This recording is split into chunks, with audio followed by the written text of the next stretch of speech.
नमस्कार मित्रों, आज आपके बीच हम प्राचीन भारतीय इतिहास का सबसे महत्वपूर्ण चैप्टर यानी कि मौर्य काल, मौर्य टॉपिक को लेकर के आपके सामने उपस्थित हुआ हूँ।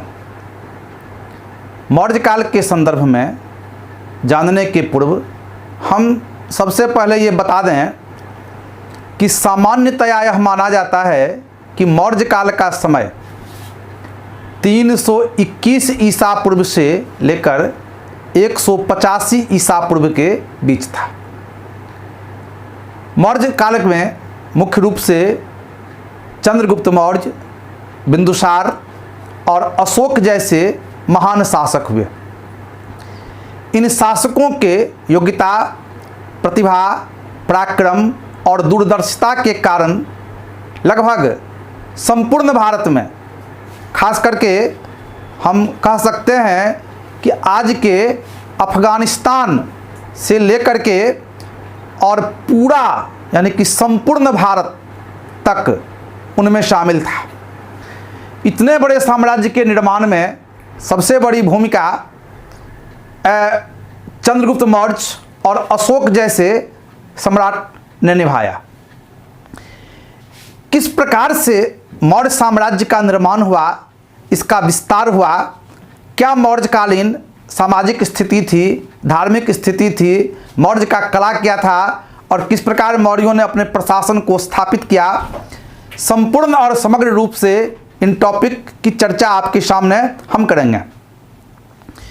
मित्रों, सबसे पहले आपको बता दें कि मौर्य काल का जो जानकारी का स्रोत है, साधन है, वो क्या है। तो मौर्य काल के विषय में जानकारी का जो सबसे महत्वपूर्ण साधन है, इस संदर्भ में हम तीन स्रोत, तीन साधन की बात कर सकते हैं। सबसे पहला जो साधन है मौर्य काल के विषय में जानकारी का, वह है साहित्यिक स्रोत, साहित्य, लिटरेचर। दूसरा जो स्रोत है उसे कहते हैं पुरातात्विक स्रोत, पुरातात्विक। और तीसरा जो साधन है उसे कहते हैं विदेशी यात्रियों के वृत्तांत, यानी कि साहित्यिक स्रोत, पुरातात्विक स्रोत और विदेशी यात्रियों के यात्रा वृत्तांत से हमें पूरे मौर्य काल के संदर्भ में विस्तार पूर्वक जानकारी मिलती है और ये जानकारी आप तक उपलब्ध हो रही है। मित्रों, जैसा कि जानते हैं हम सभी कि सबसे पहले स्रोत के रूप में हम साहित्यिक स्रोत के विषय में बात किए, साहित्य के विषय में बात किए। साहित्य के अंतर्गत जो स्रोत है वो खास करके हम आपको बता सकते हैं कि ब्राह्मण साहित्य है, बौद्ध साहित्य है, जैन साहित्य है और गैर धार्मिक साहित्य है। ये तमाम साहित्य, खास करके ब्राह्मण साहित्य के अंतर्गत विष्णु पुराण है, विशाखदत्त की रचना मुद्रा राक्षस है। इसी प्रकार समकालीन और कई पुराण से, स्मृति ग्रंथों से मौर्यों के विषय में जानकारी मिलती है। बौद्ध साहित्य के अंतर्गत दीपवंश, महावंश, दिव्यावदान, अशोकावदान जैसे ग्रंथों से जानकारी मिलती है। जबकि साहित्यिक स्रोत के अंतर्गत जो सबसे महत्वपूर्ण स्रोत है वो है चाणक्य की रचना अर्थशास्त्र, कौटिल्य की रचना अर्थशास्त्र, या कहें विष्णुगुप्त की रचना अर्थशास्त्र। तो कौटिल्य का जो अर्थशास्त्र है वो मौर्य काल के विषय में जानकारी का सबसे महत्वपूर्ण साहित्यिक स्रोत है। इसी प्रकार बात करें हम पुरातात्विक स्रोत के संदर्भ में, तो पुरातात्विक स्रोत के अंतर्गत सबसे महत्वपूर्ण जो स्रोत है वो है अशोक का अभिलेख। अशोक अपने शासन काल में बड़े पैमाने पर अभिलेख लिखवाए, व्यापक स्तर पर अभिलेख की रचना किया और इन अभिलेख से हमें मौर्यों के विषय में जानकारी मिलती है। अशोक का अभिलेख तीन प्रकार का है, जैसे खास करके अशोक का शिलालेख है, अशोक का स्तंभ लेख है, अशोक का गुफा लेख है, जो भारत के अलग अलग जगहों से व्यापक स्तर पर प्राप्त हुए हैं। इसके बाद यदि हम बात करें तो मौर्यकालीन सिक्का है, स्मारक है। इन तमाम पुरातात्विक स्रोतों से हमें मौर्यों के विषय में विस्तार से जानकारी मिलती है। और तीसरा जो महत्वपूर्ण भाग है मौर्यों के विषय में जानकारी का, वह है विदेशी यात्रियों का यात्रा वृत्तांत। और विदेशी यात्रियों के यात्रा वृत्तांत में सबसे महत्वपूर्ण जो वृत्तांत है वह है मेगास्थनीज की इंडिका। मेगास्थनीज की इंडिका मूल रूप में उपलब्ध नहीं है, लेकिन इंडिका को आधार मान करके यूनानी विद्वानों ने जो रचनाएं की, उन रचनाओं के माध्यम से हमें मौर्य काल के संदर्भ में, खास के चंद्रगुप्त मौर्य के विषय में विस्तार पूर्वक जानकारी मिलती है। तो अब तक हम आपके बीच ये चर्चा किए कि मौर्य का काल कब से कब तक है, फिर आपको बताए कि मौर्यों के विषय में जानकारी हेतु क्या स्रोत है, क्या साधन है। अब हम चर्चा करेंगे आपके बीच कि मौर्य कौन थे और किस जाति के थे, तथा किस प्रकार उन्होंने भारत में मौर्य सत्ता की स्थापना किया। जहाँ तक सवाल उठता है कि मौर्य कौन थे, तो मौर्य कौन थे एक विवाद का विषय है।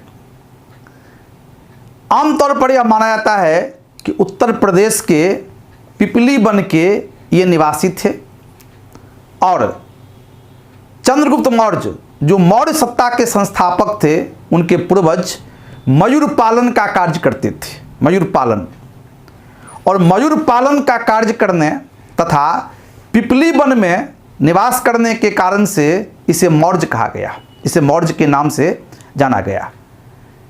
जहाँ तक प्रश्न उठता है कि मौर्य किस जाति से संबंधित थे, अलग अलग स्रोतों में मौर्यों के लिए भिन्न भिन्न जाति का उल्लेख किया गया है। खास के ब्राह्मण साहित्य, ब्राह्मण जो ग्रंथ है, तो ब्राह्मण साहित्य में मौर्यों के लिए शूद्र या कुलहीन या निम्न कुल होने का उल्लेख किया गया है कि मौर्य शूद्र थे या नीचे कुल के थे, निम्न कुल के थे। ये चर्चा ब्राह्मण साहित्य ने किया है। बौद्ध और जैन साहित्य में कहा गया है कि मौर्य क्षत्रिय जाति के थे, क्षत्रिय और उच्च कुल से संबंधित थे। तो बौद्ध और जैन ने इन्हें क्षत्रिय जाति साबित करने की चेष्टा किया है। प्रमुख इतिहासकार रोमिला थापर ने Ashoka and the decline of Mauryas की रचना किया और इसमें उन्होंने ये स्पष्ट किया है कि मौर्य वैश्य थे। फिर अस्नुपर नामक एक विद्वान हैं, वो ये साबित करते हैं कि मौर्य पारसी थे। तो अलग अलग स्रोत में मौर्यों के लिए भिन्न भिन्न जाति का उल्लेख आया है। खास करके अगर हम बात करें चाणक्य का, तो चाणक्य ने अपने अर्थशास्त्र में यह वर्णन किया है कि उनका मुख्य उद्देश्य मगध में स्थापित निम्न कुल यानी कि घनानंद का जो कुल है, नंद वंश है, उनका विनाश करना था।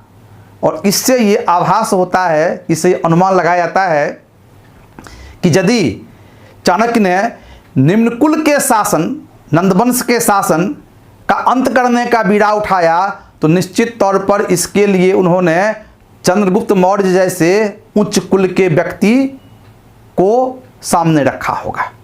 यानी कि बेबाकी के साथ ये कह सकते हैं कि कौटिल्य के हिसाब से मौर्य उच्च कुल के थे और उन्हीं की सहायता से इन्होंने नंद वंश का अंत करके मौर्य वंश के शासन की स्थापना किया।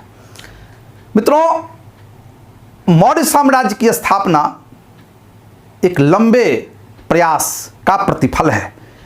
जैसा कि आपको हम बताए कि चाणक्य आरंभ में घनानंद के दरबार में मंत्री के पद पर था। चाणक्य को नंदवंशों का, घनानंद के अपमान का सामना करना पड़ा और इसी अपमान का बदला लेने के लिए उन्होंने ये संकल्प लिया ये प्रतिज्ञा लिया कि हम आने वाले समय में नंद वंश का समूल विनाश कर देंगे।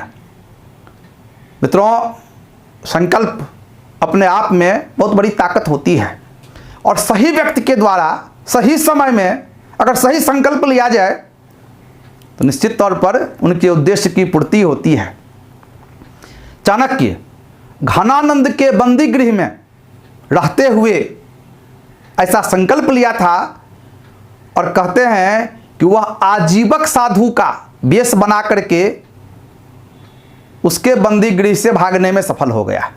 और जब वह बंदी गृह से भाग रहा था तो बंदी गृह से भागने के क्रम में चाणक्य की मुलाकात पाटलिपुत्र में बालक चंद्रगुप्त मौर्य के साथ हुई।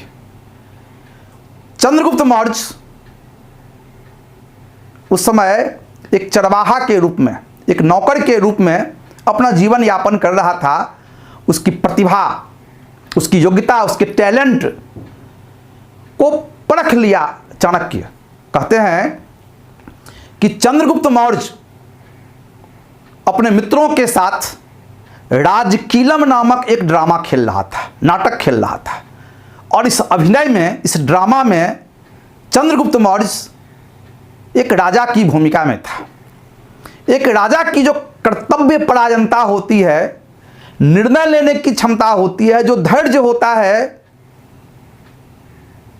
मित्र और दुश्मन के प्रति जो व्यवहार होता है, जो न्याय क्षमता होता है, बहुत ही गहराई के साथ चाणक्य ने इसे परख लिया। और कहते हैं तत्पश्चात 1000 करसापन में चंद्रगुप्त मौर्य को उन्होंने उसके मालिक से खरीद लिया और खरीद करके अपने साथ ले गया तक्षशिला। तक्षशिला उस समय राजनीति शास्त्र का, युद्ध शास्त्र का, कूटनीति का, ज्ञान विज्ञान का सबसे बड़ा विश्वविद्यालय था। पूरे संसार में सबसे पहला विश्वविद्यालय तक्षशिला है। और तक्षशिला में चाणक्य ने चंद्रगुप्त को युद्ध कला, राजनीति, प्रशासन, व्यवहारिक बात, हर तरह का ज्ञान दिया, हर तरह का समझ उनके भीतर डेवलप किया, विकसित किया। यही वो काल था जब भारत के ऊपर सिकंदर का आक्रमण हुआ। और कहते हैं कि चाणक्य ने कूटनीति के तहत चंद्रगुप्त मौर्य को चाणक्य के पास भेजा। एक डिप्लोमेसी थी, यह एक कूटनीति था। और इस डिप्लोमेसी में, इस कूटनीति में अंततः चंद्रगुप्त मौर्य की विजय हुई। यह भी एक बहुत बड़ी शिक्षा उसके लिए था। और आने वाले समय में जब सिकंदर पंजाब से ही अपने देश लौटने के लिए विवश हुआ, यानी कि पूरी तरह से